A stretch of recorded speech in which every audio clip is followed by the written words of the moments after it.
The air in the office of the County Transitional Services Building always smelled the same: stale coffee, cheap disinfectant, and the faint papery scent of hopelessness. It was a smell Caleb Mercer had known his entire life in one form or another.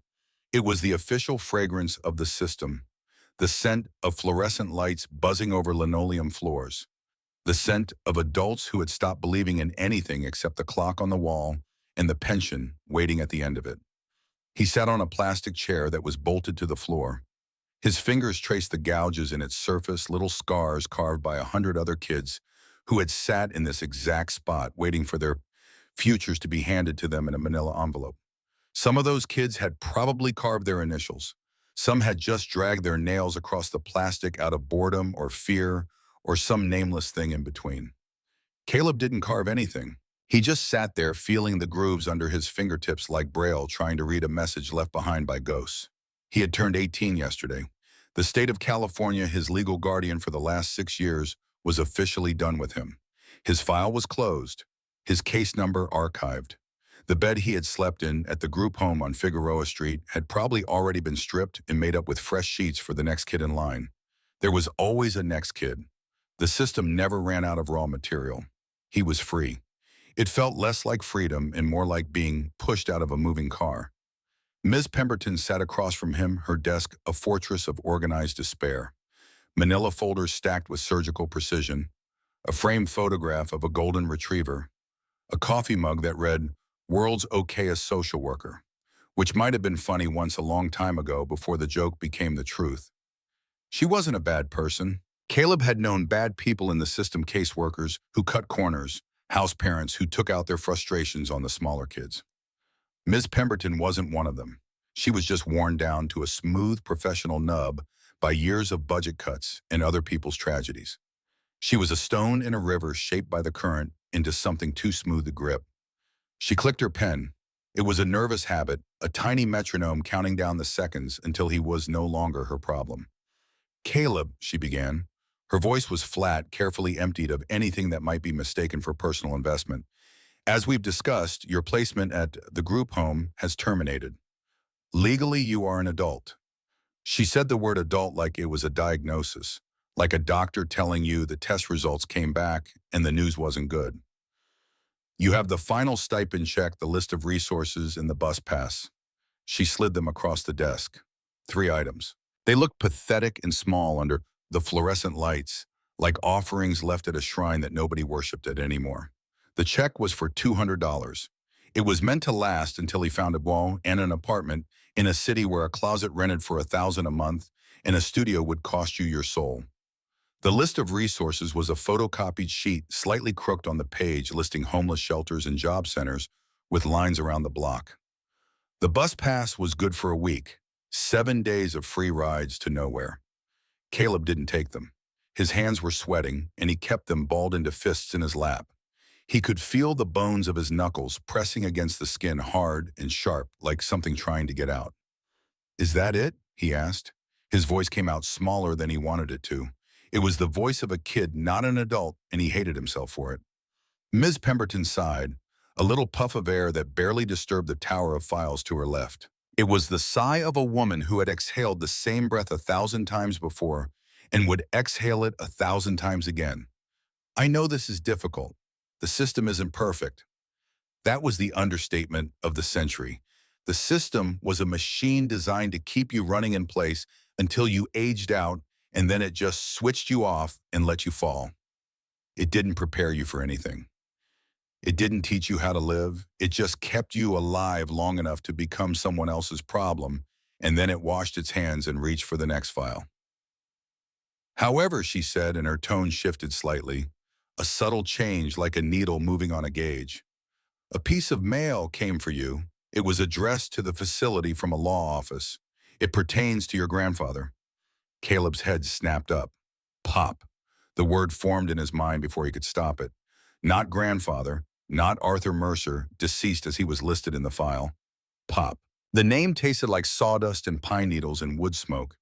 It tasted like Saturday mornings in the creak of a screen door and the feel of a big calloused hand wrapped around his small one.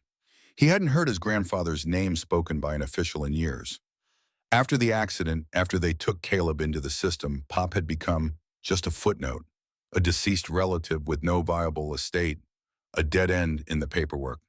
But he was the one who had raised Caleb for the first 10 years of his life after his mother left and his father drank himself into a grave. Pop was the one who taught him how to read the weather in the clouds and how to tell a tall tale with a straight face. He was warmth and the smell of engine oil and the sound of a harmonica played badly, but with great conviction on a porch at dusk. He was everything this room was not. "What about him?" Caleb asked. His throat was suddenly tight, like a hand had reached in and squeezed. So Pemberton pulled a thick, cream-colored envelope from a drawer. She held it carefully, the way you hold something that might be important, or might be nothing at all. "It seems your grandfather, Arthur Mercer, didn't pass away entirely insolvent. He had one remaining asset, a piece of property." She slid the envelope toward him. His name was typed on the front, clean and impersonal. Caleb Mercer. Not Mercer Caleb, which was how it appeared in every file, every report, every document the system had ever produced about him. On this envelope, he was a person, not a case number. It looked strange. It looked like it belonged to someone else, someone with a future. He tore it open, his fingers clumsy with adrenaline, and something else, something dangerously close to hope. Inside were pages of legal jargon, words like bequeath and heir and quitclaim deed.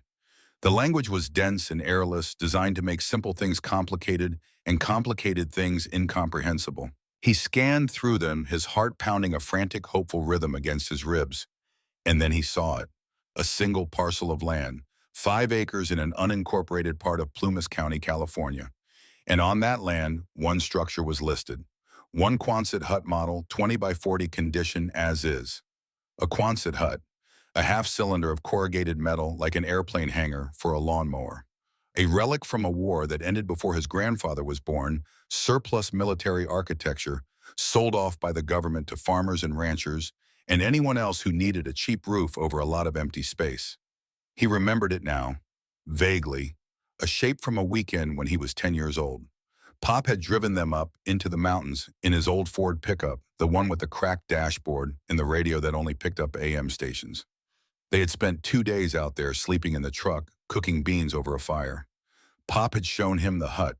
He called it his workshop for a rainy day. Caleb remembered the curve of the metal against the sky. He remembered Pop standing in the doorway, big and solid, his shadow stretching long across the concrete floor. He remembered the way Pop had put his hand on the corrugated wall and said something that Caleb hadn't understood at the time. "This is a place you can go to forget the world, or to remember what's important. Depends on what you need when you get here." Caleb had been 10. He needed a peanut butter sandwich and a place to pee. The words had meant nothing. Now sitting in this plastic chair holding this envelope, they meant everything. "There's a catch," Pemberton said, pulling him back from the memory. Her voice was the sound of reality reasserting itself, heavy and unwelcome. "He died with significant back taxes owed on the property. The county seized it. It was set for auction." She paused, letting that sink in. Caleb felt the hope deflate in his chest like a punctured tire. "However, as the sole heir, you are being given the first option to reclaim it." She slid another paper across the desk. It was a bill from the Plumas County Tax Assessor's Office, printed on paper so official it practically saluted. His eyes scanned the columns of figures, the penalties, the interest, the fees. Each line was a small cruelty, a bureaucratic knife twist. The total was over $3,000. He looked at the $200 stipend check. 3,000 versus 200. It was a joke, a cruel cosmic joke, the kind the universe specialized in when it came to kids like him. "I can't pay this," he said. The words tasted like ash. "This is useless." "Not entirely," Ms. Pemberton said, and for the first time, there was a flicker of something other than professional exhaustion in her eyes. It might have been pity. It might have been interest. It might have been the faintest ghost of what had made her choose this job in the first place, back when the coffee mug was still a joke and not a diagnosis. "There's a recent county ordinance, a rural homesteading initiative. If an heir is classified as low income and agrees to occupy the property as a primary residence for a minimum of 5 years, most of the accrued tax debt can be forgiven." She tapped a paragraph on the legal letter with a fingernail that had been bitten to the quick. You have to pay the processing fees and the current year's base tax. The total comes to... She squinted at the paper, leaning in close enough that Caleb could smell her shampoo, something floral and tired. $742. $742. Caleb stared at her. The plastic chair suddenly felt very hard, very real. The fluorescent lights hummed their tuneless song. The world outside this grimy window, the traffic, the sirens, the whole loud, uncaring city, it all seemed to fade away like a radio losing signal. For $742, he could own something. A piece of land, a metal roof over his head, a place that was Pop's, a place that could be his. It was insane. The hut was a tin can in the middle of nowhere. No electricity, no running water, no heat. It was 40 miles from the nearest town with a stoplight. It was social and economic suicide. It was also the only choice he had that wasn't a doorway to a shelter or a spot on a park bench. What do I have to do? He asked. Ms. Pemberton handed him her pen. The plastic was warm from her hand. Sign here, she said, pointing to a line on a form. It releases the county from all liability regarding the condition of the property, and it legally makes you a homeowner. A homeowner. The word sounded absurd. He was 18 years old. He owned nothing but the clothes on his back and a pair of sneakers with the soles worn smooth. He had never paid a bill in his life. He didn't know how to cook anything that didn't come from a microwave. And now he was going to be a homeowner. He took the pen. He signed his name. Caleb Mercer. Not Mercer Caleb. Not a case number. A name. A person. A homeowner. The stroke of the pen felt like a key turning in a lock. It was either the door to his future or the door to his tomb. He wasn't sure which, but for $742, he was willing to find out. He was folding the papers back into the envelope when he felt it. A smaller envelope, thin and unsealed, that had been wedged between the pages of the legal documents. It wasn't from the law office. The paper was different, cheaper, slightly yellowed with age. And on the front, in handwriting, he would have recognized anywhere a jagged, impatient scrawl that leaned hard to the right like it was in a hurry to get somewhere, were two words: for Caleb. His breath stopped. His hands went still. The noise of the office, the phones ringing, the murmur of voices, the hum of the copier, it all fell away. He was holding a letter from a dead man. A letter from Pop. He opened it. The paper inside was a single sheet folded once. The ink was faded but legible. It read, "If you're reading this, then the lawyers did their job and the system did what the system does. You're on your own now. I'm sorry I couldn't be there to see it. I'm sorry for a lot of things. Don't sell the land. Don't let fear make your decisions. Everything you need is in the hut. I put it there for you. Build the stove first. The rest will follow. I love you, kid. Always did, even when I was too stubborn and too proud to say it right. Pop." Caleb read it 3 times. The words blurred on the third reading because his eyes were wet and he refused to blink. He would not cry in this office. He would not give this place one more piece of himself. He folded the letter carefully, placed it back in the envelope, and put it in his jacket pocket, close to his chest, close to the heartbeat. Miss Pemberton was watching him with an expression that was hard to read. "Everything all right?" she asked. "Yeah," Caleb said. "Everything's fine." He picked up the stipend check, the resource list, and the bus pass. He stood up. The plastic chair didn't make a sound as he left it. No creak, no scrape. It was already waiting for the next kid. "Good luck, Caleb," Ms. Pemberton said. He didn't look back. The bus ride north was a slow, rattling journey from one world to another. Caleb sat in the back row with his forehead pressed against the dirty glass and watched the city bleed away. The concrete and steel gave way to strip malls, then suburbs, then to the rolling oak-studded hills of the Central Valley. The transformation was gradual, like watching a bruise heal in reverse, the colors shifting from gray to brown to gold to green. The other passengers were a quiet, transient bunch, farm workers with weary faces and hands that told the story their mouths didn't. A young woman with a baby that slept against her shoulder like it was the only safe place left in the world. An old man who dozed with his mouth open, his head lolling with the rhythm of the bus like a metronome, keeping time with a song nobody else could hear. Nobody looked at anyone else. They were all just heading somewhere else, hoping it was better than where they'd been. Caleb's duffel bag sat on the seat beside him. It contained everything he owned in the world. 2 changes of clothes, both from the group home donation bin, a toothbrush with frayed bristles, the thick envelope of legal papers that proved he owned a tin can on a mountain. His entire estate, the $200 stipend, was mostly gone already. The bus ticket had taken a chunk. The rest he had spent at a surplus store near the station, moving through the aisles with the grim focus of a man provisioning for a siege.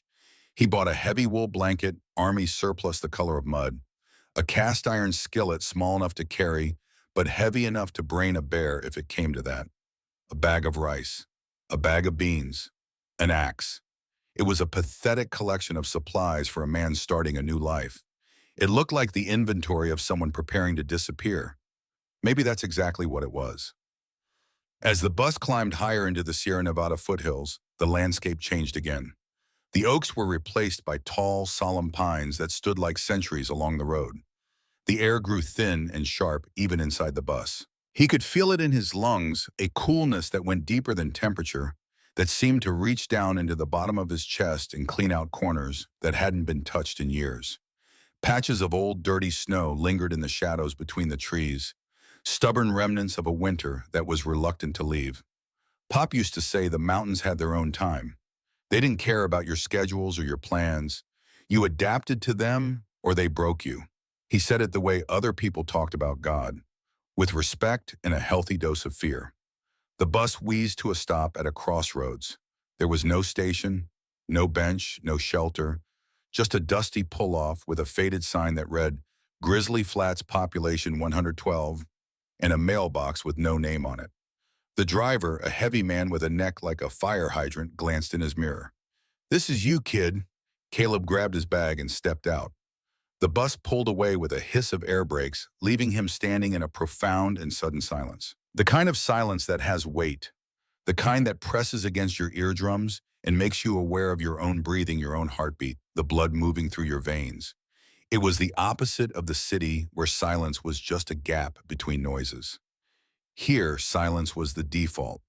Everything else was interruption. The air hit him like a wall, cold, clean, so sharp it felt like breathing glass.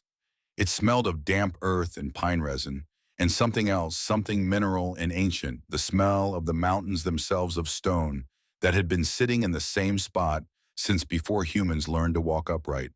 It was the cleanest smell he had ever known. It made the air in the Transitional Services office feel like poison by comparison. The directions from the county clerk were simple. Follow the old logging road 4 miles east.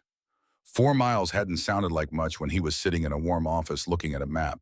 Out here, with a heavy bag digging into his shoulder and the sun already starting to dip behind the jagged peaks, it felt like a journey to the edge of the known world. The road was more of a suggestion than a path.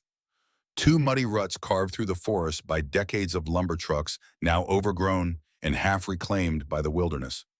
Every step was a negotiation with rocks and roots and patches of ice that hid under dead leaves like traps.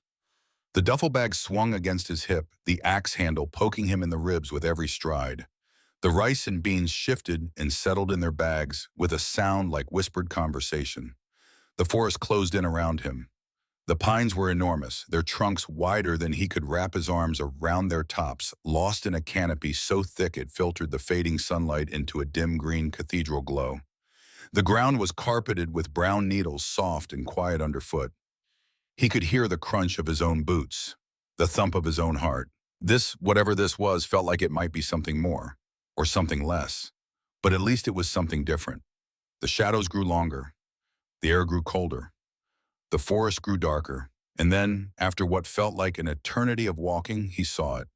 Through a break in the trees, a curve of metal glinted in the fading light. The Quonset hut. It sat in a small clearing, like something that had fallen from the sky and been forgotten.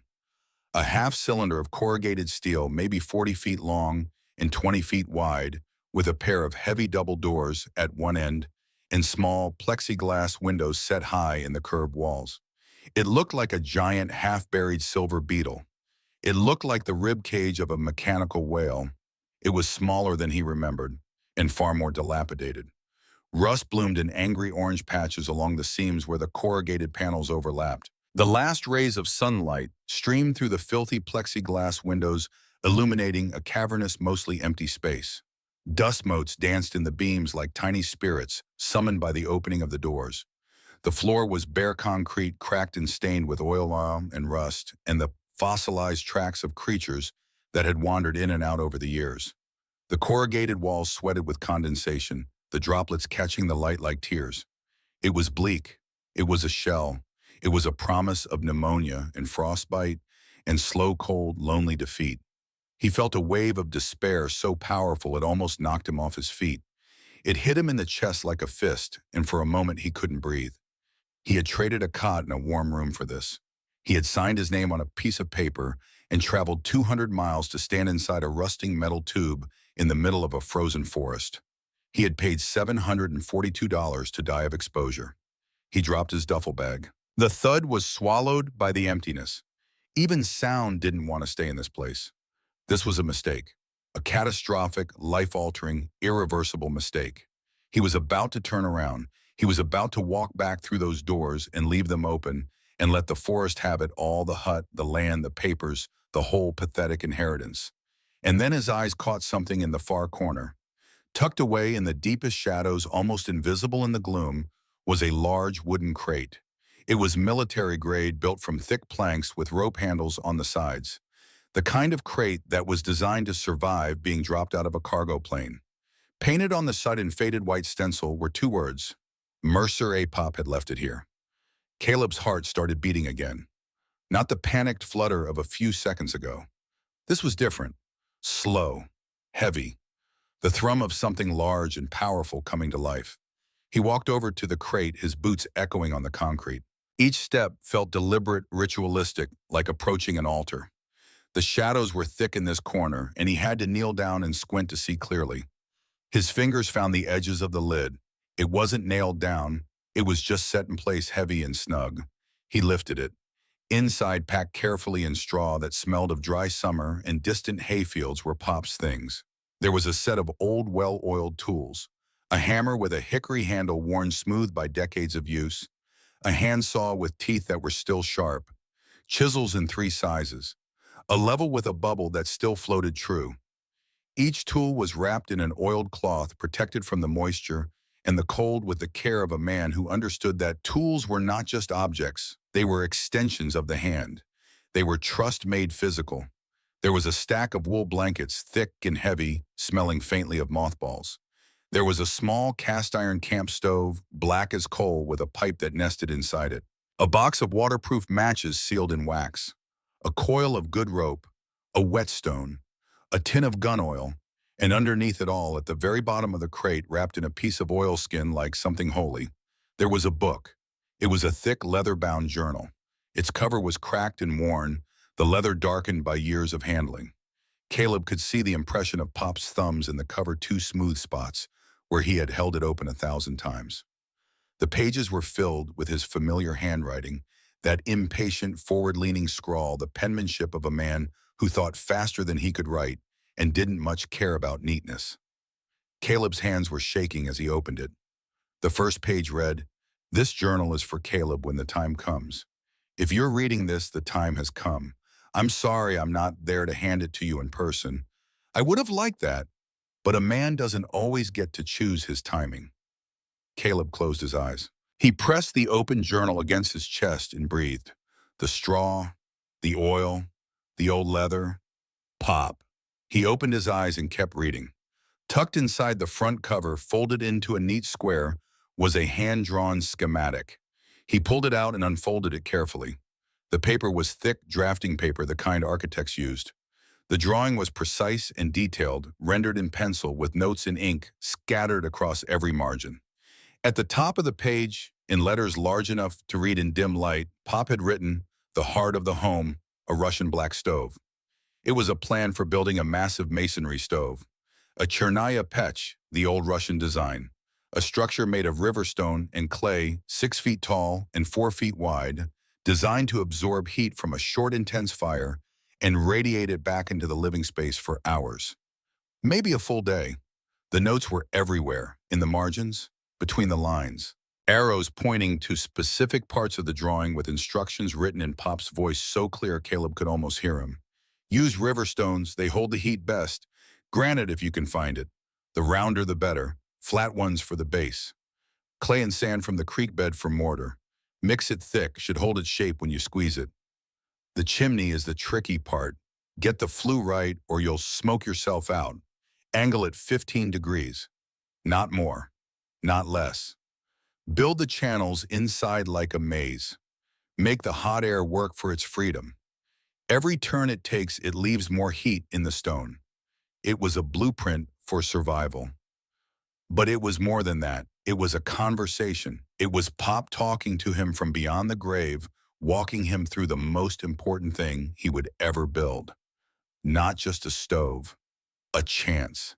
He sat on the edge of the crate with the schematic spread across his knees. The last of the light faded outside. The plexiglass windows turned from gold to gray to black. The hut was plunged into a darkness so complete it felt like being swallowed. The cold pressed in from every direction, relentless, impatient. But Caleb didn't move. He sat there in the dark, holding the plans for a stove he didn't know how to build, in a place he didn't know how to survive, and he felt a tiny flickering ember of something that wasn't fear. It might have been hope. Then he opened the journal again, further in past the survival instructions and the plant sketches, and found an entry dated 10 years ago. The ink was slightly different, older. Brought the boy out here today. He's got a good spirit, but the city is a bad place for a spirit like his. It puts cages around things that need to be wild. This place, this land, it's an escape hatch. A place to breathe. I'm going to fix it up, stock it, leave him what he needs. Not what I wish I could give him, but what he'll actually need when the world does what the world does to boys like us. Boys like us. The words hit Caleb so hard he had to put the journal down. He pressed his palms against his eyes. The darkness behind his eyelids was warmer than the darkness of the hut. Boys like us. Pop had known. He had known what was coming.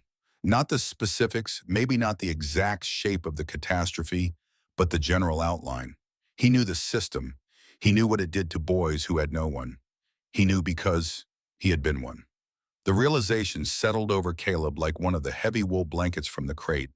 Pop hadn't just left him a cold metal shell. He had left him instructions. He had left him tools. He had left him the only thing that mattered. A way to build a home. The first night was the longest of his life. He wrapped himself in 2 of the wool blankets and lay on the concrete floor, with his back against the crate and the journal clutched to his chest. The cold came up through the concrete like something alive, something hungry, and the blankets fought it to a standstill but couldn't push it back. He drifted in and out of a shallow, shivering sleep, waking every hour to a darkness so total it was disorienting. Each time he woke, he reached for the journal. He ran his fingers over the leather cover, feeling the smooth spots where Pop's thumbs had been. It was the closest thing he had to a hand to hold. At some point during the night, he thought he heard something. A sound outside the hut. A footstep in the pine needles, maybe. Or just the wind. Or just his imagination, which was working overtime in the darkness, populating the forest with every predator and phantom it could conjure. He lay very still and listened. The sound didn't come again. He slept. When dawn came, it came slowly, a gradual lightening of the darkness inside the hut, as the plexiglass windows turned from black to gray to a pale cold blue. Caleb sat up stiff and sore. His breath plumed in the air, thick and white. The inside of the hut was barely warmer than the outside. The metal walls offered no insulation. They were just a barrier between him and the wind, nothing more. He looked at the stove schematic spread out on the floor beside him, where he had placed it before falling asleep. He looked at the pile of tools in the crate. He looked at the empty, echoing space of the Quonset hut, cold and hostile, and waiting. Pop's voice from the letter in his jacket pocket. Build the stove first. The rest will follow. Caleb stood up. His legs ached. His back ached. His hands were stiff with cold. He folded the schematic carefully and placed it in the journal. He tucked the journal under his arm. He picked up the hammer. It fit his hand like it had been made for him. The hickory handle was warm, warmer than anything else in the hut, as if it had been holding onto the heat of Pop's grip all these years, waiting to pass it on. "Okay, Pop," Caleb said out loud. His voice sounded strange in the empty space, small and rough and very much alive. "Let's build a stove." The echo came back to him from the curved metal walls. It sounded like an answer. The work began the next morning, and it did not stop. Caleb learned quickly that there was no easing into survival. There was no orientation period, no training manual with a helpline number on the back. The mountain didn't care that he was 18 and had never built anything more complicated than a birdhouse and a group home craft session that he'd abandoned halfway through. The mountain didn't care that his hands were soft from years of institutional life, that his muscles were built for carrying laundry baskets and cafeteria trays, not river stones. The mountain had one lesson to teach, and it taught it on the first day: work or freeze. He chose work. The creek was a 10-minute walk from the hut down a steep slope, thick with ferns and deadfall. It wasn't much of a creek, maybe 6 feet across, shallow enough to wade in most places, with water so cold it felt like liquid electricity against his skin. But the banks were lined with exactly what Pop's schematic called for: river stones. Hundreds of them. Thousands. Smooth and rounded and dense, worn down by millennia of rushing water into shapes that fit together like the pieces of a puzzle designed by God and solved by gravity. The first stone he picked up weighed about 15 pounds. It was gray with a vein of white quartz running through it like a scar. He carried it in both arms pressed against his chest and walked it back up the slope to the hut. It took him 4 minutes. When he set it down on the concrete floor, he was breathing hard and his arms were trembling. Sometimes 30 for the big flat ones that would form the base. His back screamed, his legs burned, his arms went from sore to numb, to a place beyond numb where they simply did what he told them to do without complaint, like soldiers who had accepted their orders. His hands were the worst of it. They had been the hands of a boy who turned pages and pushed buttons and held controllers. Soft hands. City hands. By the end of the first day, they were raw. By the end of the second day, they were covered in blisters, fat and shiny and filled with fluid. By the third day, the blisters had burst and the skin beneath was angry and red and weeping. He wrapped them in strips torn from his spare t-shirt and kept working. There was no alternative. You couldn't build a stove with your feet. By the end of the first week, he had a pile of stones on the floor of the hut that rose to his waist. It looked impressive until he compared it to the schematic, and then it looked like what it was. He dumped the clay and sand onto a flat section of concrete outside the hut and added water from the creek carried in the skillet because he had nothing bigger. Then he worked it with his hands, kneading and folding and squeezing the way he imagined a baker worked dough, except this dough weighed 60 pounds and fought back. His ruined hands screamed. The clay worked into every crack and blister, stinging like acid. But as the hours passed and the pile of mortar grew, something strange happened. The pain faded, not because it went away, but because it became irrelevant. It was just information. His body was sending him a message, and he was choosing not to read it. He was choosing to read Pop's journal instead. At night, after the work was done and the light was gone, Caleb would wrap himself in the wool blankets and sit with his back against the crate and read by the dim glow of his battery-powered lantern. The journal was his companion, his teacher, his only conversation. Pop had written it over the span of several years, adding entries whenever he visited the property. Some were practical, instructions for setting snares, a list of edible plants that grew in the area with small, careful drawings of each one, the leaves, the roots, the berries. Notes on weather patterns.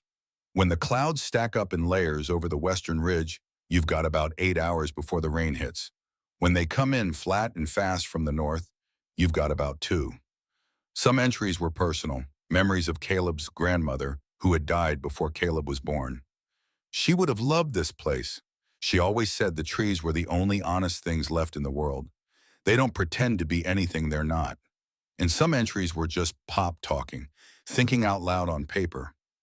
The way a man does when he's spent too much time alone and the thoughts need somewhere to go. The boy is in the system now. I tried to fight it, got a lawyer, couldn't afford a good one, lost. They said I was too old, too broke, too unstable. They used the word unsuitable. That's a word that stays with you. Unsuitable, like I'm a shirt that doesn't fit. But I'm not done. They took him out of my house, but they can't take him out of my blood. I'll get this place ready. I'll fill it with everything he'll need. Tools, Blankets, knowledge, the things they don't teach you in their system, how to build, how to survive, how to be a man when the world has decided you don't deserve to be one. Caleb read that entry 3 times. Each time the words hit differently. The first time he felt grief, the second time anger, the third time something quieter and more dangerous. Purpose. Pop had fought for him. Pop had lost. And then Pop had done the only thing left. He had prepared. He had packed this crate and written this journal and drawn these plans, and he had done it all knowing he might not live to see Caleb open them. He had done it on faith. Faith in a boy who was, at the time, 10 years old and more interested in skipping stones than in survival. That faith was the heaviest thing in the crate, heavier than the tools, heavier than the stones. It was the kind of weight that straightened your spine instead of bending it. He started laying the foundation of the stove on the 8th day. The base went down first. The largest, flattest stones arranged in a rectangle on the concrete floor at the center of the hut. He spread a thick layer of mortar and pressed each stone into place, checking it with the level, adjusting, pressing again. It was slow, meticulous work, the kind of work that made minutes feel like hours and hours feel like minutes. He lost himself in it the way he had once lost himself in books at the group home library. The world shrank to the size of the next stone, the next smear of mortar, the next check of the level. The bubble had to be centered. Pop's notes were emphatic about this. A stove is only as good as its foundation. If the base isn't level, every stone above it will be fighting gravity instead of working with it. Take your time. Get it right. You'll thank yourself when you're 3 feet up and the walls aren't leaning. Caleb took his time. He got it right. The walls rose slowly. Each course of stones was a new puzzle. No 2 stones were the same shape, and each one had to be fitted into the course below it with enough mortar to seal the gaps, but not so much that the weight would squeeze it out. It was like building a jigsaw puzzle without the picture on the box, working by feel, by instinct, by the trial and error that Pop's notes called the only teacher that never lies. He built the firebox first, a cavernous opening at the bottom of the stove wide enough to hold a substantial fire with a flat stone lintel across the top that he sweated over for an entire afternoon, terrified it would crack under the weight. It didn't. The stone was granite, hard as history, and it held. Above the firebox, he built the channels. This was the genius of the Russian stove design, and it was the part that Pop's notes spent the most time on. Unlike a fireplace, which sends heat straight up the chimney and out into the sky like a gift to the clouds, a masonry stove forced the hot gases to travel through a winding labyrinth of internal passages before they escaped. Every turn in the maze, every change in direction, forced the heat to transfer into the surrounding stone. By the time the gases reached the chimney, they had given up almost everything they had. The stone kept it, the stone remembered it, and the stone gave it back slowly, steadily, for hours. Build the channels like a maze, Pop wrote. Make the hot air work for its freedom. Every turn it takes, it leaves more heat in the stone. Think of it like a toll road. The air can leave, but it has to pay to get out. The channels were the hardest part. Caleb had to build internal walls within the body of the stove, thin partitions of stone that directed the flow of gases in a serpentine path from the firebox to the chimney. They had to be precisely placed. Too close together and the draft would be choked. Too far apart and the heat would pass through too quickly. Pop's schematic had measurements, but the reality of working with irregular stones meant constant adjustment, constant compromise. On the 12th day, a section of the internal wall collapsed. Caleb heard it happen. A grinding shift, a crack, and then a cascade of stones falling inward. He had just stepped back to check the level, and the sound hit him like a slap. When the dust cleared, he could see the damage. 3 hours of work, maybe 4, reduced to a pile of rubble inside the body of the stove. He stood there for a long time staring at it. His hands were at his sides. His shoulders were slumped. A post office the size of a garden shed. A volunteer fire station with a single engine that looked old enough to have fought fires for the Union Army. A church with a steeple that leaned slightly to the east like it was trying to see what was happening on the other side of the mountain. And maybe 24 houses scattered along a road that dead-ended at the forest. The general store was run by a man named Corbett. He was 60-something, built like a fence post, lean and weathered, and seemingly indestructible. He had a face like a topographical map of hard living. deep creases around the eyes, a jaw that looked like it had been carved from the same granite Caleb was using for his stove. He wore a flannel shirt that had been washed so many times the plaid was more of a suggestion than a pattern. Corbett was behind the counter when Caleb walked in, a bell on the door announcing his arrival with a cheerful jingle that felt out of place in the quiet, dusty space. It was everything. Every last cent between him and absolute zero. He put two 20s and three ones on the counter. Corbett looked at the money. He looked at Caleb. Something passed across his face fast as a cloud shadow crossing a field. "Tell you what," he said. "Call it a welcome to the neighborhood gift. You just take the pipe." Caleb's hand froze over the bills. In the system, nothing was free. Every meal, every bed, every pair of shoes came with a string attached to form to sign a behavior to maintain a box to check. Generosity without conditions was a concept he understood intellectually but had never experienced in practice. "I can pay," he said. The words came out harder than he intended. Corbett held up a hand. "Didn't say you couldn't. Said you don't have to. Your granddad was a good man. Kept to himself mostly, but when the Hendersons' barn caught fire back in '09, he was the first one there with a hose. Didn't even know them well. That's the kind of thing people remember up here." He pushed the money back across the counter. "Besides," he added, "anyone fool enough to try living in that tin can in November needs all the help he can get." There was a warmth in his voice that had nothing to do with temperature. It was the warmth of a man who had lived in a small place long enough to understand that community wasn't a word on a brochure. It was a verb. Something you did, something you chose. Caleb took the money back. His throat was tight. "Storm's coming," Corbett said, stacking the pipe sections on the counter. "Big one. Forecast is calling it the worst in a decade. You got maybe 5, 6 days before it hits. You best have that stove working by then, boy. This mountain doesn't forgive unpreparedness."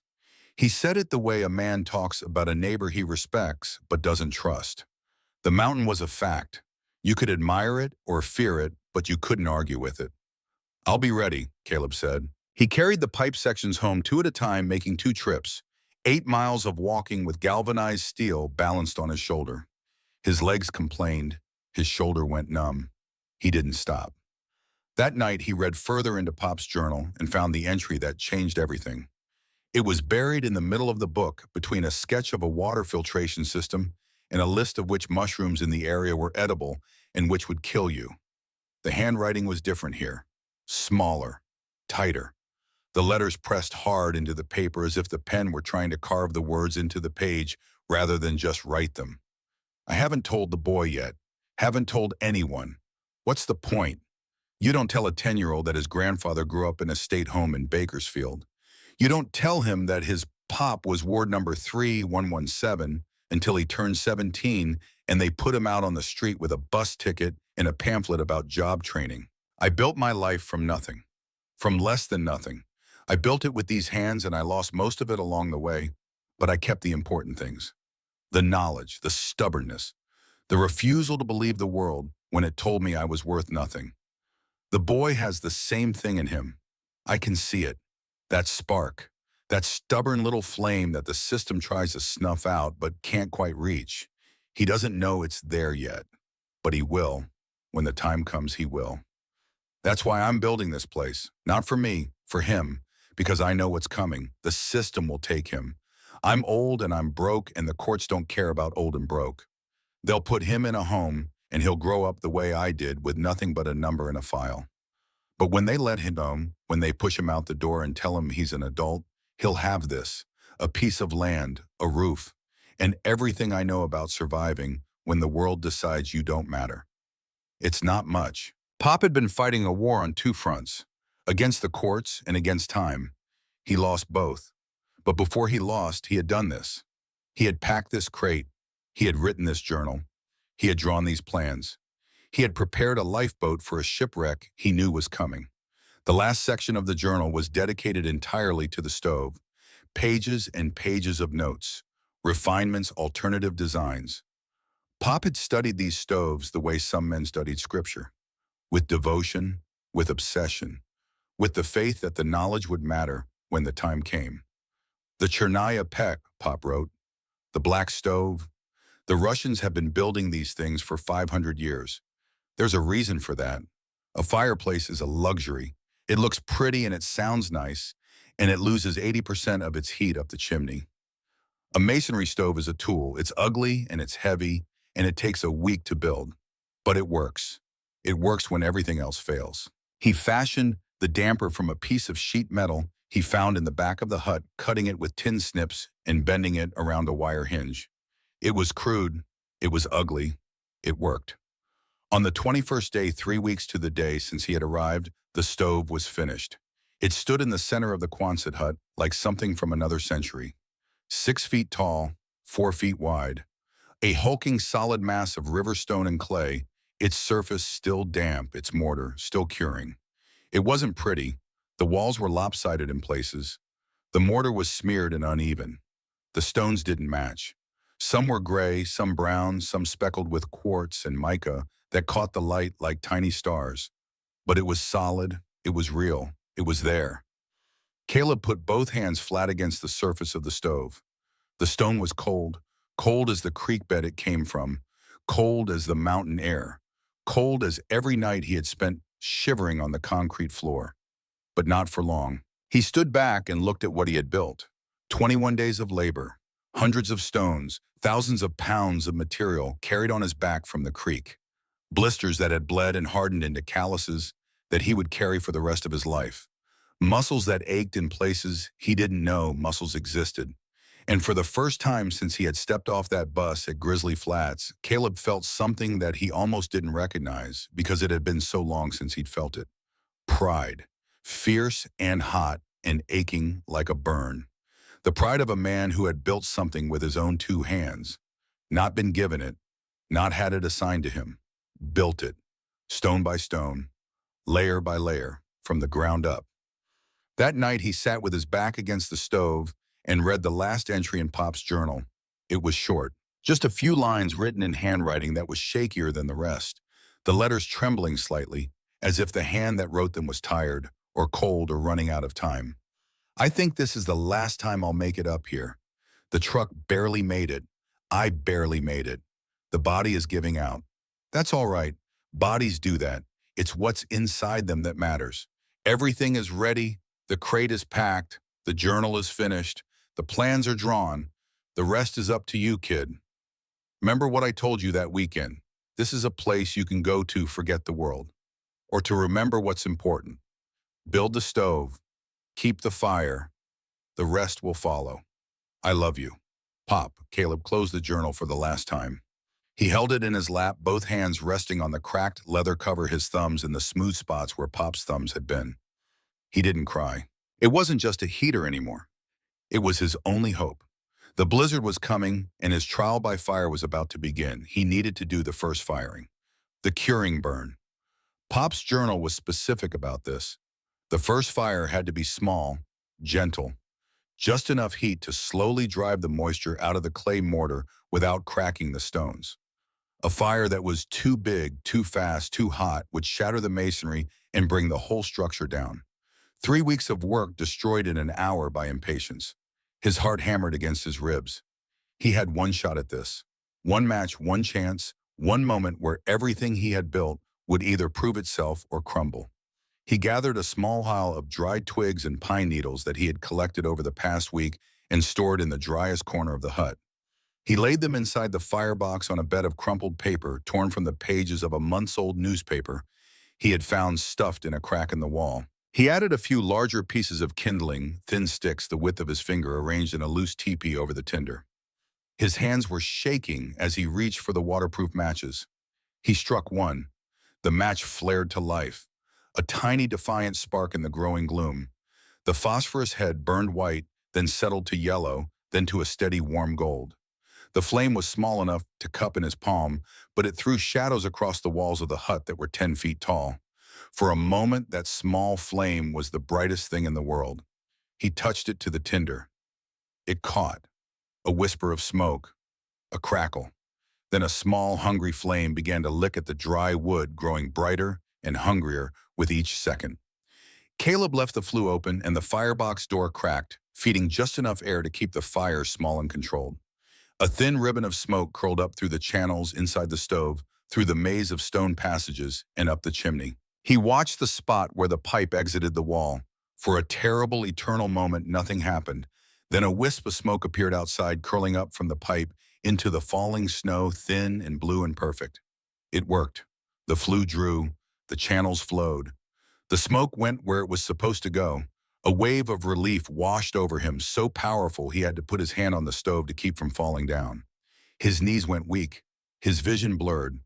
He stood there with his palm pressed against the cold stone, feeling the faintest suggestion of warmth beginning to build deep inside the masonry, the first heartbeat of the heart he had built. It worked. He let out a breath he hadn't realized he'd been holding.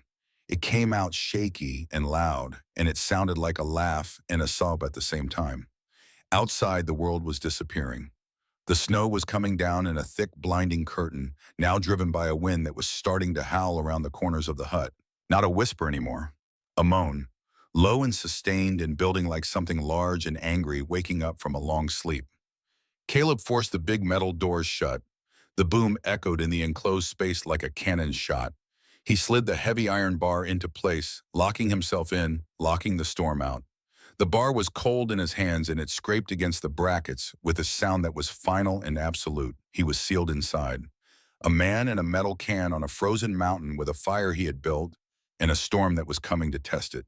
The only light came from the flickering orange glow of the fire in the stove's belly in his small battery-powered lantern. The shadows danced on the curved walls like something alive. The temperature inside the Quonset was already dropping. He could feel it, the cold radiating inward from the metal walls, a palpable physical presence like something with weight and intention. It was trying to suck the warmth right out of his body, out of the air, out of the stone.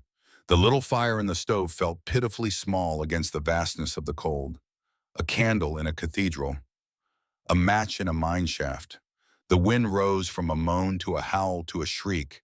It sounded like a freight train. Then a tormented animal. Then something ancient and vast and furious that had no name and no shape, only sound and force.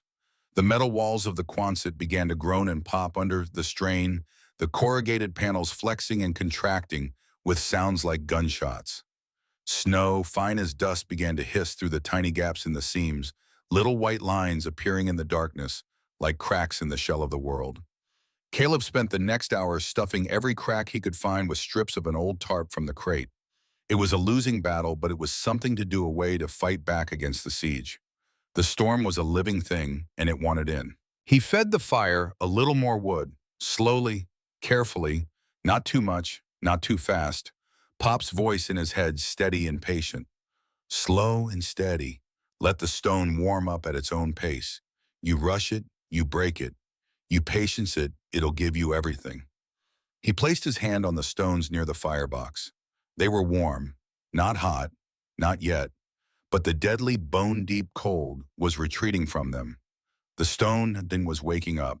It was accepting the heat, absorbing it, storing it the way it had stored the warmth of the sun and the pressure of the river for 10,000 years. And then sometime around midnight, with the wind screaming and the wolves' bears groaning and the fine snow hissing through every gap, Caleb heard a crack. Not from the stove, from above. He looked up. In the dim light of the lantern, he could see the curve of the Quonset's ceiling flexing. The weight of the snow accumulating on top of the hut was pressing down on the metal shell, bending it inward. Another crack. A pop. The sound of rivets under strain. For a cold, clear moment, Caleb imagined the entire structure collapsing. The curved ceiling caving in under the tons of snow piling on top of it, crushing him and the stove and everything Pop had left him into the concrete floor, buried alive in a coffin of corrugated steel. The moment passed. The hut held. The metal complained, but it held. It had been built to take a load. Military engineering, designed for heavy equipment, heavy weather, heavy use. It was old and it was rusted, but its bones were good. Like Pop's. Old and worn, but built to last. The hours blurred together into a long, terrifying, strangely beautiful night. The roar of the wind was constant. Every so often, a larger gust would hit the hut like a giant fist, and the entire structure would shudder and ring like a bell. The lantern swung on its hook, sending shadows spinning across the walls in a wild, silent dance. Caleb fed the fire.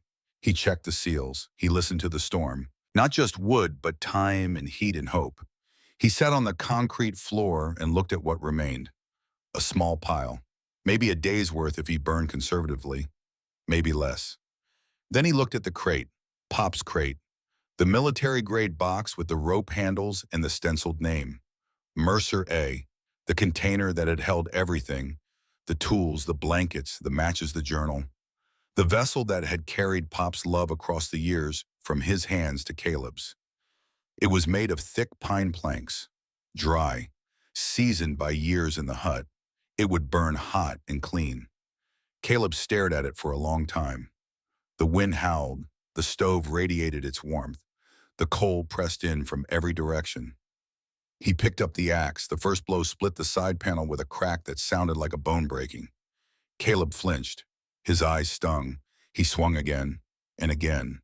The planks separated the old nails, screeching as they pulled free. He broke the crate down into pieces, each swing deliberate, each impact sending splinters of wood and something else, something less tangible, flying into the cold air. He was crying. He hadn't meant to. He hadn't wanted to. But the tears came anyway, hot and silent, running down his frozen cheeks. He was destroying the last physical thing Pop had touched. The last container. The last vessel. He was breaking it apart and feeding it to the fire, and it felt like a funeral and a sacrament at the same time. He fed the first plank into the stove. The dry pine caught instantly, flaring bright and hot. The flames roared. The stone walls of the firebox glowed orange. Heat poured into the masonry like water into a sponge, and the stove began to radiate with a new intensity, a deep, powerful warmth that pushed back the cold with an authority that felt almost physical. "I'm sorry, Pop," Caleb whispered. His voice was raw, but even as he said it, he knew Pop would have understood. Pop would have wanted it this way.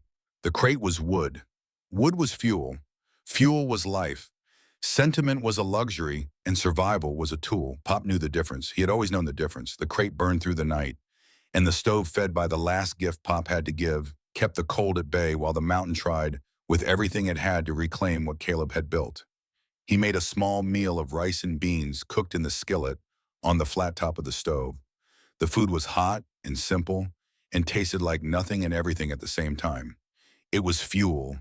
It was life. He ate slowly. He had no idea how long the blizzard would last. Days, a week, more. On the fifth day, the silence came. It arrived between one heartbeat and the next. The wind stopped. The freight train left. The screaming animal was soothed. The silence was so sudden and so complete that it felt like a physical event, like something had been turned off. Some vast machine that had been running for 5 days had finally exhausted itself and gone quiet. Caleb lay on the concrete floor, wrapped in wool blankets, his body pressed against the base of the stove. The stone was warm. Not hot anymore, but warm. The fire had been dead for hours. Nothing but a bed of gray ash in the firebox, but the masonry was still radiating, still giving back what it had taken in. The heart was still beating. He had survived. He lay there in the silence, feeling the warmth of the stone against his back and the cold of the concrete against his front, and he understood something that Pop had known and had tried to tell him in the only way he could. You can build warmth in the coldest of places. You just have to be willing to burn everything you have to do it. He woke not to an alarm or a shout or the bark of a group home supervisor banging on the dormitory door at 6:15. He woke to nothing, to the most complete and absolute silence he had ever experienced. A silence so deep it had texture, so vast it had weight. It pressed against his eardrums like water pressure at the bottom of a pool. It was the silence of a world that had been erased and rewritten in white. Caleb sat up. His body protested every inch of the movement. His back was a continent of pain. His shoulders had locked into positions that didn't correspond to any known anatomy. His hands, those hands that had carried 1,000 stones and mixed a ton of mortar and split a dead man's crate for firewood, they opened and closed like rusty hinges, the calluses cracking, the joints grinding. The air inside the Quonset hut was cool but not cold. That was the miracle. After 5 days of the worst blizzard in a decade, after the fire had died and the wood had run out and the last plank of Pop's crate had given itself to the flames, the air inside the hut was still above freezing.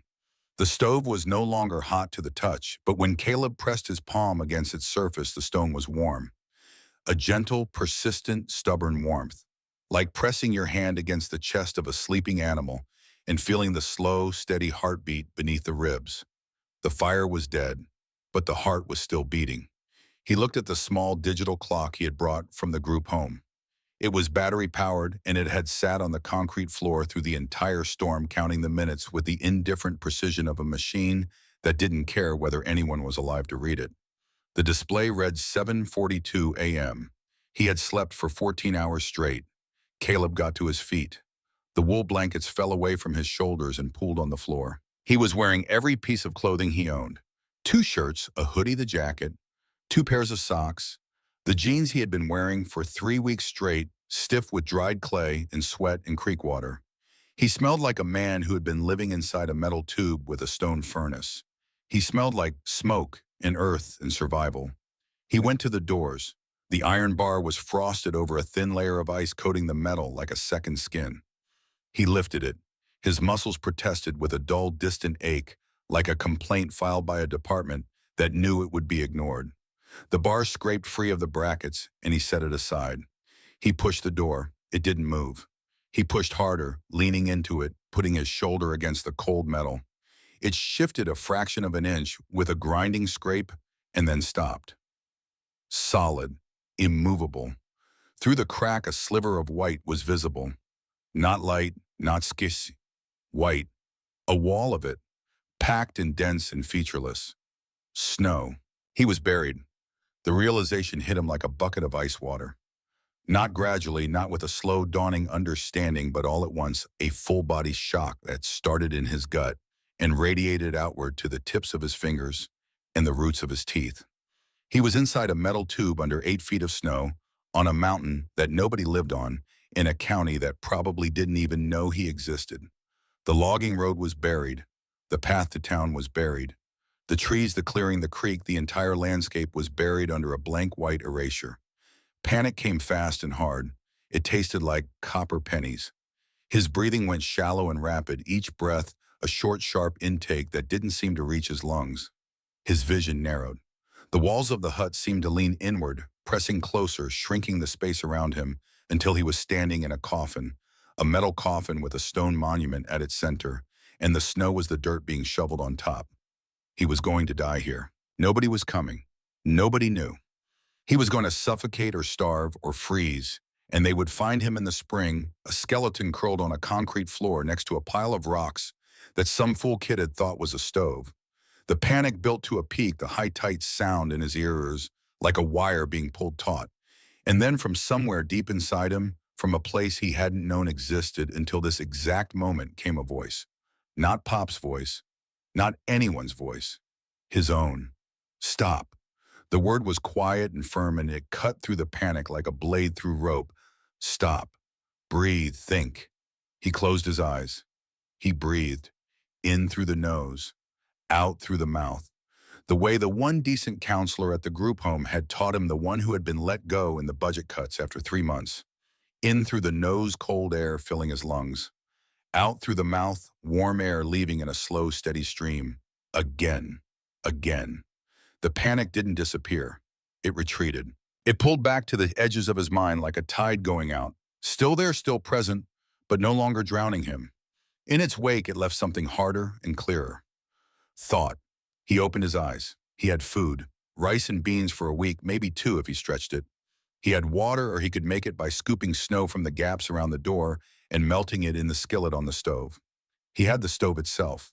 The fire was out, but the stones were warm, and he stopped and looked around the hut with the calculating eye of a man taking inventory of a lifeboat. Wood. He needed wood. The crate was gone. He had burned every plank of it. The twigs and branches he had stockpiled were gone. The only wood left in the hut was the handle of the axe, the handle of the hammer, and the heavy double doors of the hut itself. He wasn't there yet.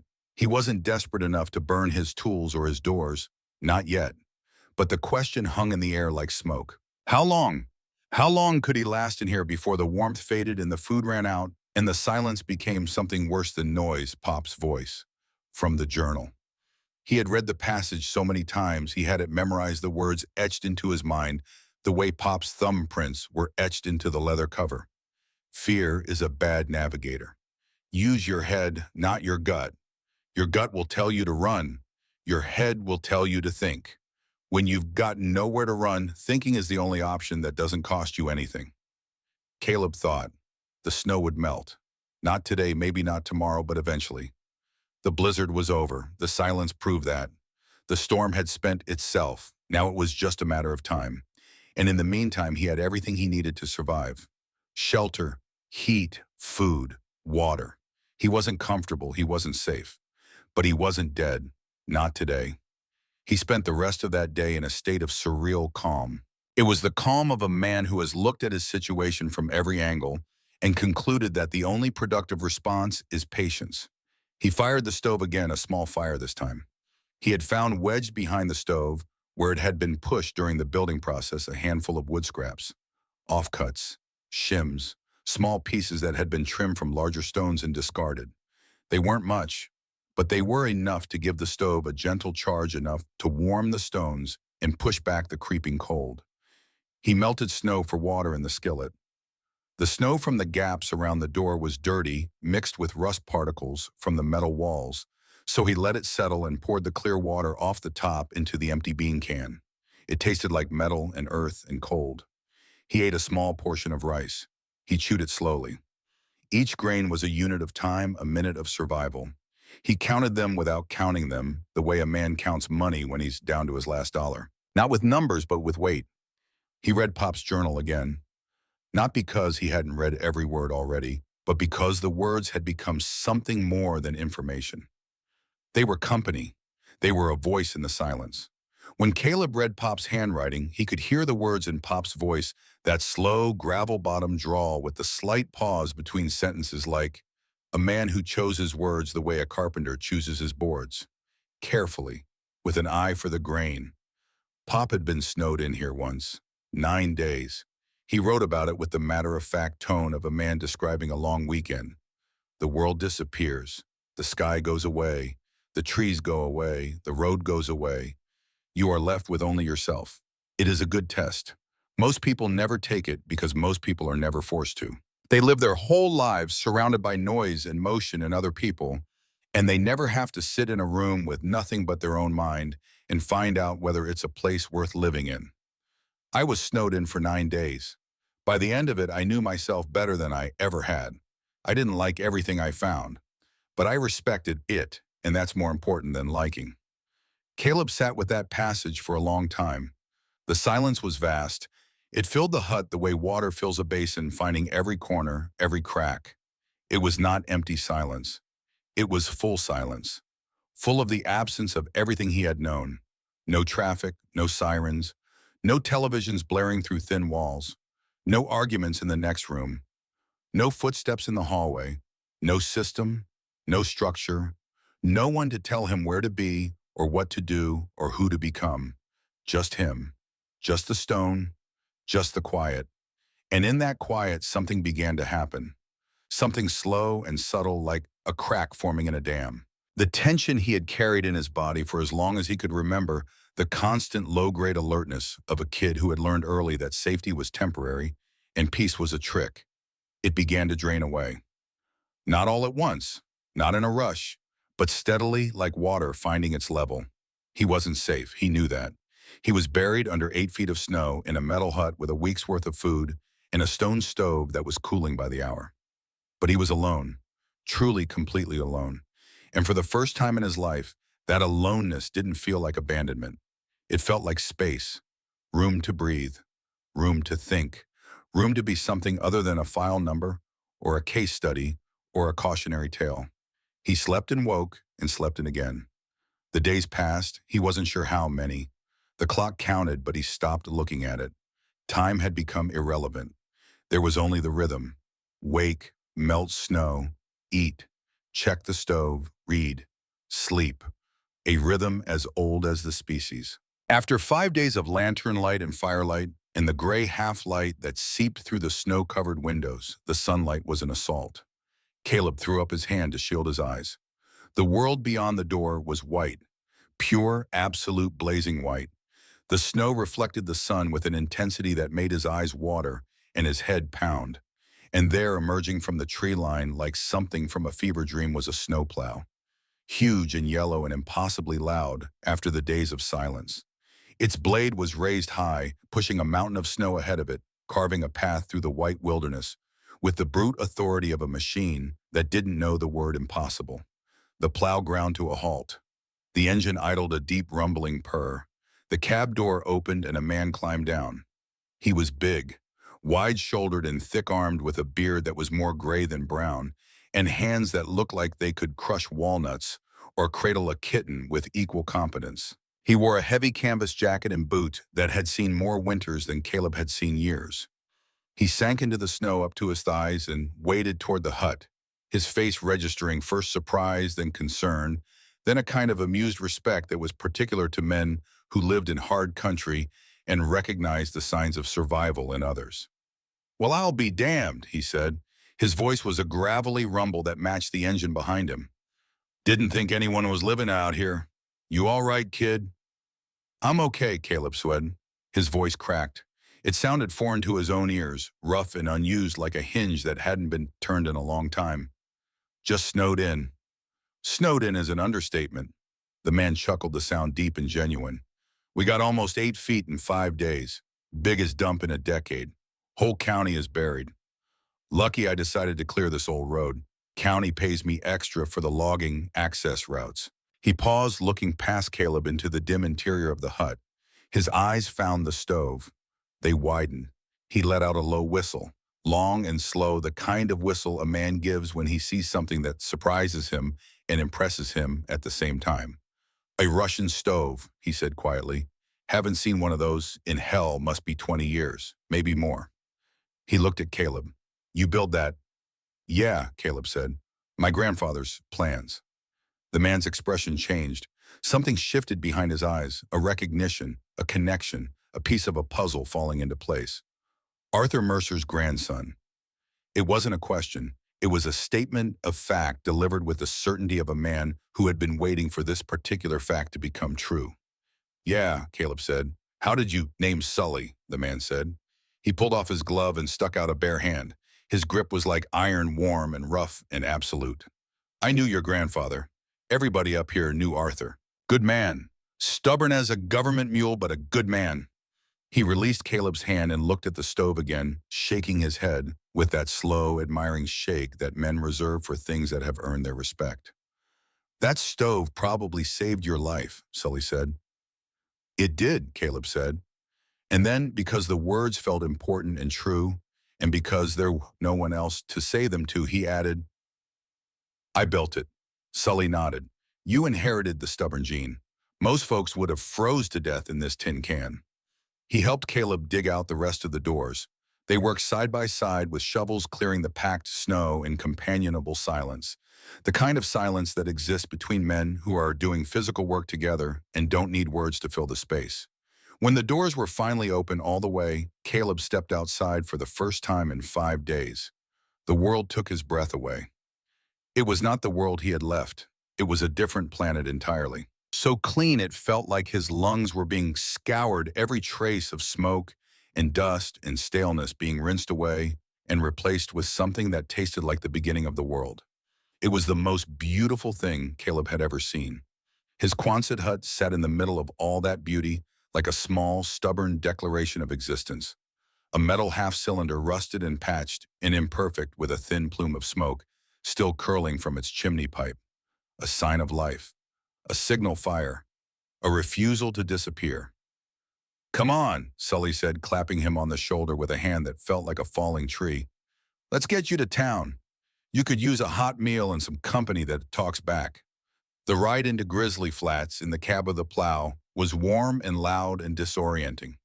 After 5 days of silence and cold, and the intimate enclosed world of the hut, the noise of the engine and the movement of the vehicle and the presence of another human being felt overwhelming. Caleb sat in the passenger seat and watched the snow-covered landscape scroll past the window and tried to remember how to be around people.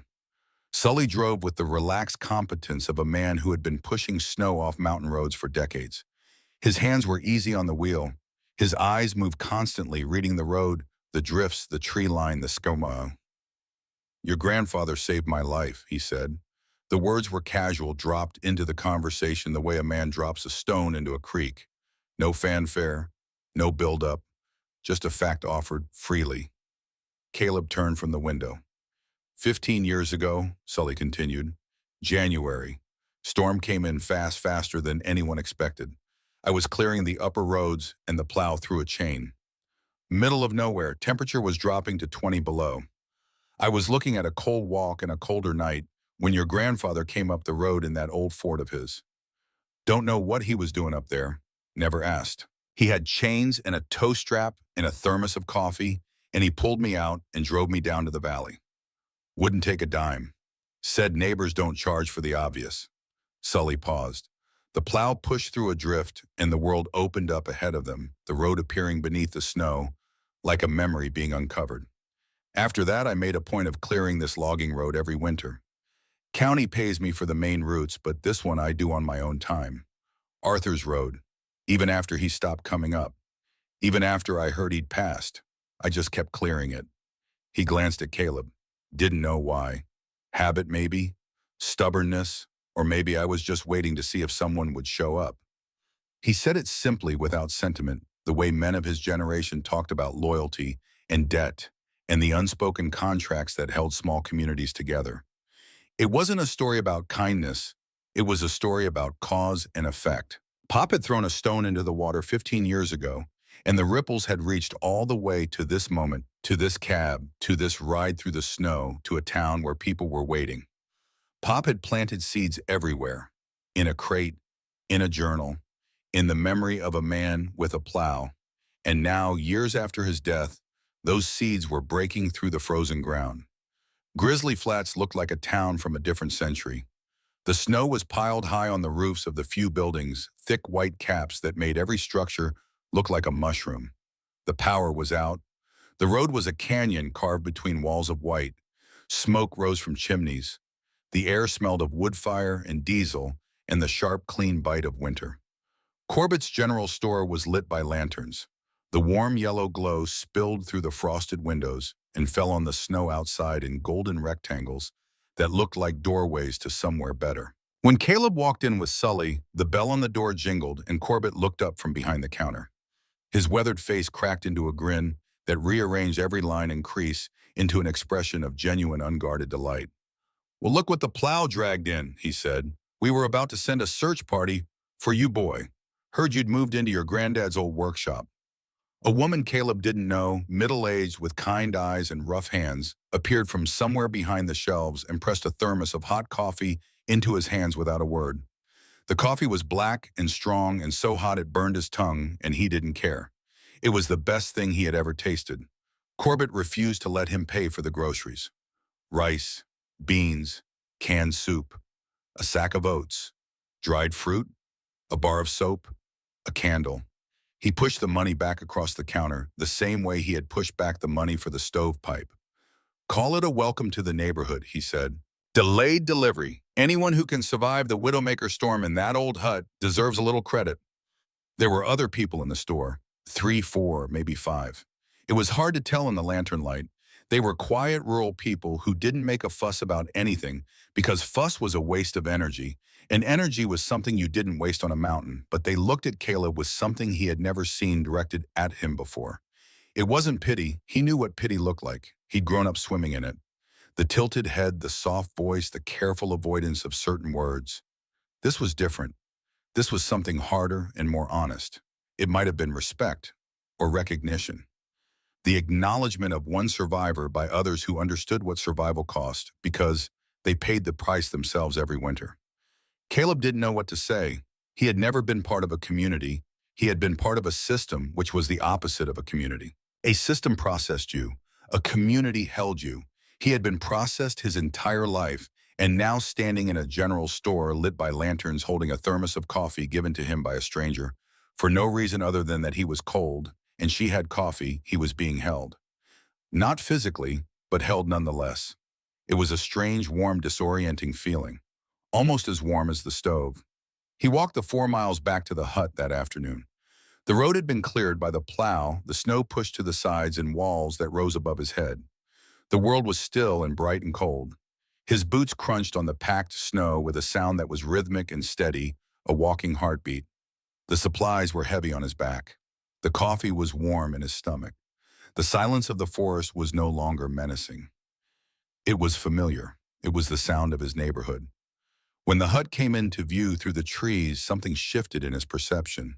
It was subtle but profound, the kind of change that happens not in what you see, but in how you see it. The Quonset hut was the same rusted metal half-cylinder it had been when he first laid eyes on it 3 weeks ago. Same corrugated walls, same plexiglass windows, same concrete slab, same chimney pipe poking through the side. But it wasn't a shelter anymore.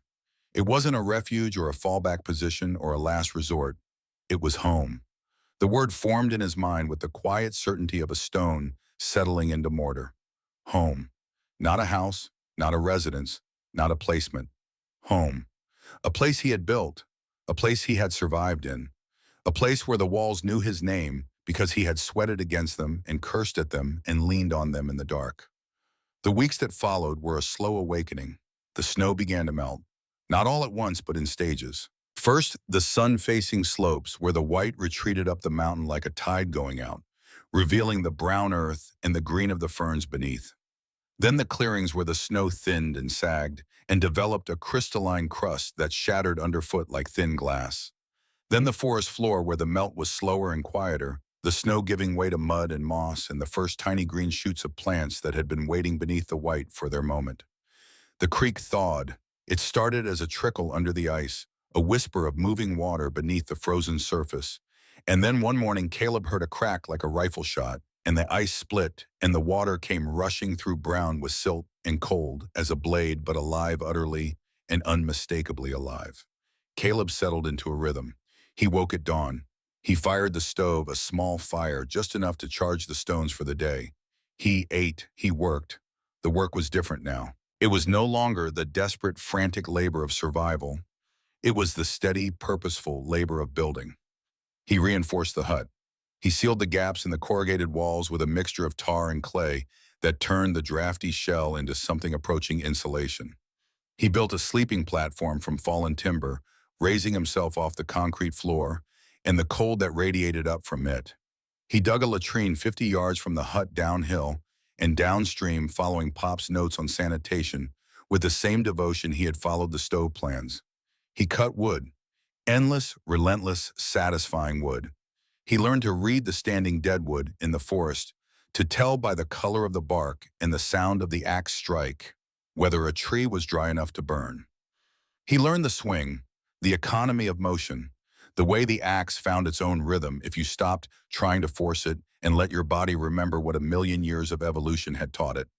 He learned the land, the trails that deer followed through the pines, the spot where the creek widened into a shallow pool where trout held in the current, their bodies flickering silver in the clear water, the ridge where the sunset turned the western sky into a furnace, the hollow where the wind never reached and the air was so still you could hear a pine needle hit the ground. He was living on almost nothing. Financially, he was invisible. He had no bank account, no income, no possessions beyond what he could carry or build. By any metric the system used to measure human worth, he was a failure, a zero, a statistic waiting to be compiled. But he had never felt richer. He had a roof over his head that he had sealed with his own hands. He had a fire that he built every morning from wood that he had cut and carried and stacked himself. He had food that he cooked on a stove that he had raised from the creek bed stone by stone. He had a view of the mountains that no penthouse in any city could match. He had silence that was not loneliness but solitude, and he had learned to know the difference. He had a future, small and uncertain and dependent on 100 things he couldn't control. But his, entirely, completely, unassailably his. Not assigned, not granted, not revocable by a committee or a caseworker or a judge. His because he had built it, and what you build with your own hands belongs to you in a way that nothing given to you ever can. One morning in early April, with the snow retreating to the highest peaks and the clearing around the hut turning green with new grass, Caleb decided to clean the stove. It had been burning steadily for weeks, and a thick layer of ash had accumulated in the firebox. Pop's notes recommended a thorough cleaning at the end of each winter to inspect the mortar joints and check for cracks in the stone.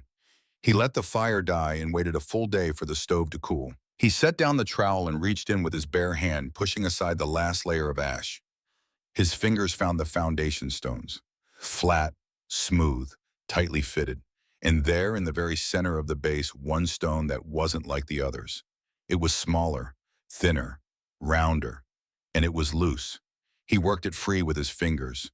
It came out of the mortar bed with a soft grinding sound, trailing dust and grit. It was a river stone about the size of his palm, flat and oval, the kind of stone you'd pick up on a creek bank and skip across the water on a summer afternoon. It was heavier than it should have been. He turned it over.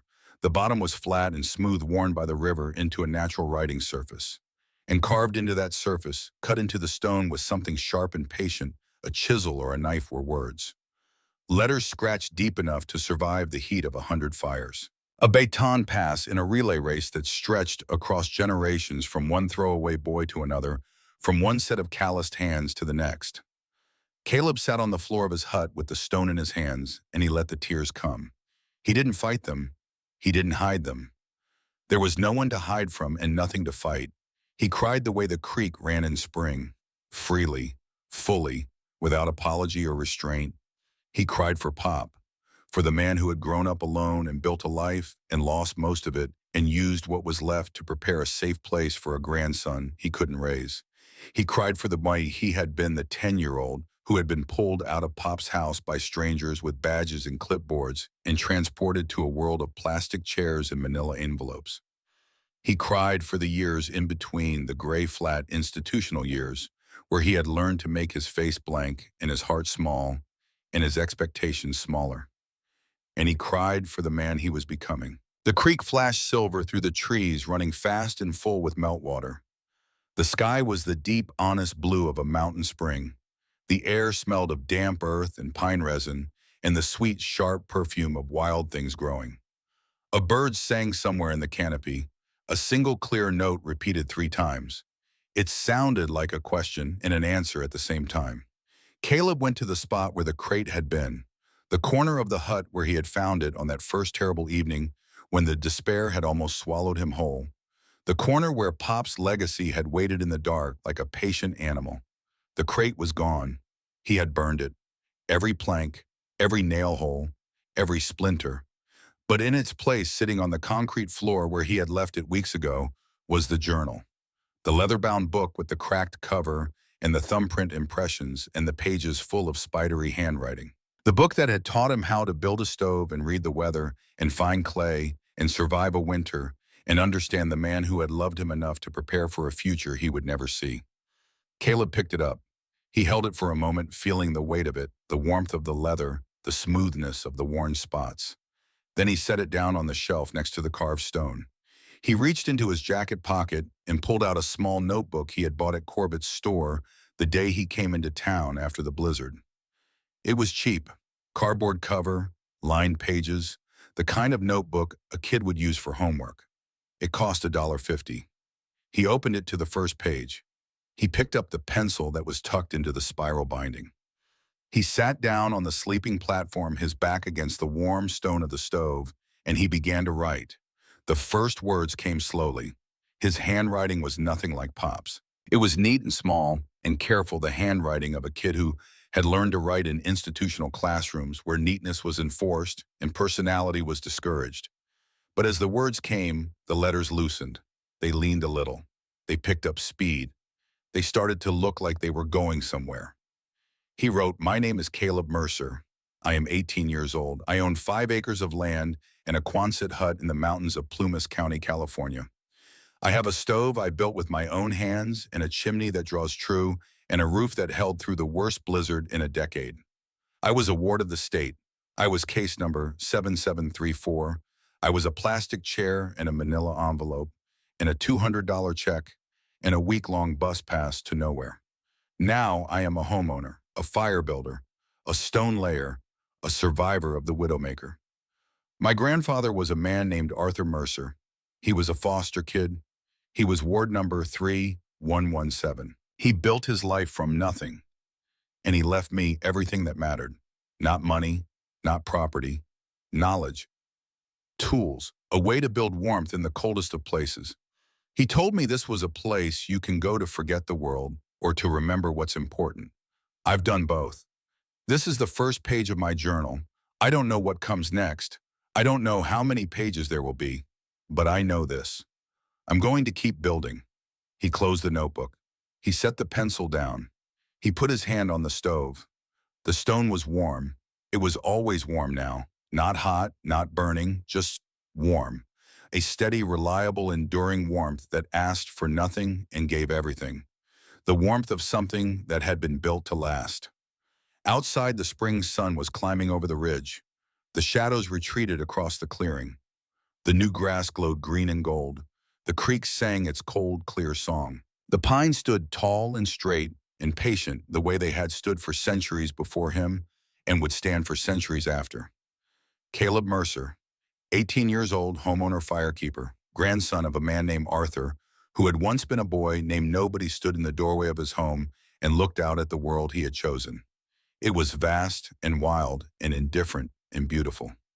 It didn't care about him. It didn't know him anything. It would try to kill him again next winter and the winter after that and every winter for as long as he lived here. But the stove would be ready. The stones would hold the heat. The heart would keep beating. He was not the boy who had sat in the plastic chair. He was the man who had built the fire. And that, in the end, is the only story that matters. Not what was done to us, but what we built from it. Not the cold we were given, but the warmth we made.